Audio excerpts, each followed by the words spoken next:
I'm here outside the Pantheon, one of the most important buildings in the centre of Rome.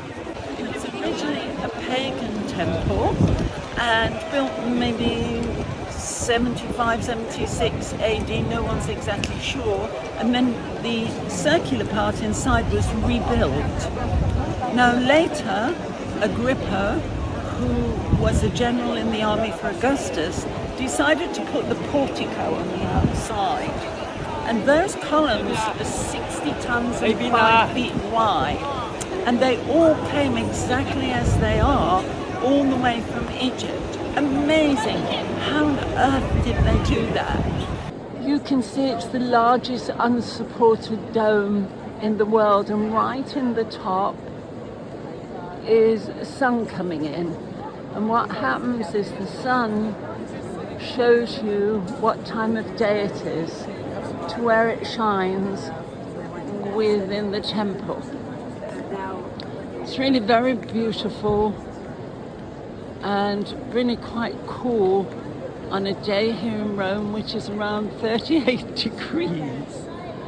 Again, we have an altar, a Christian altar, and it's about getting rid of the goddess Hera, Aphrodite, Artemis, the female goddesses. There were 12 gods of Rome, and the Christians wanted rid of the goddesses because they were having power, including sexual power, particularly Aphrodite and her Roman counterpart Venus.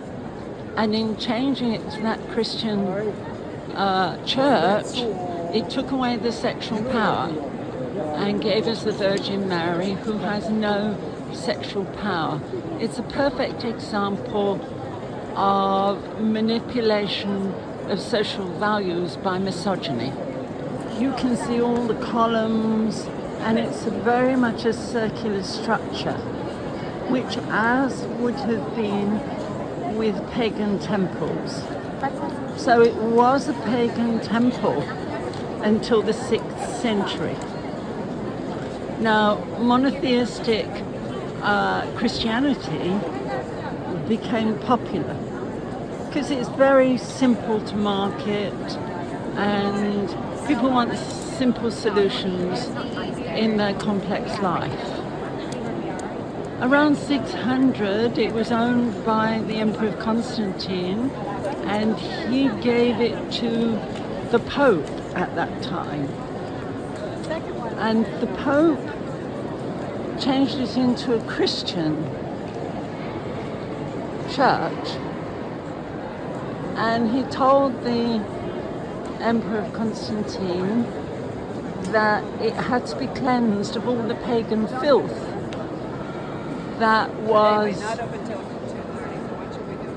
in its walls. Seriously, women's sexuality is filth, filth, filth, filth, filth, darling. By whose measures?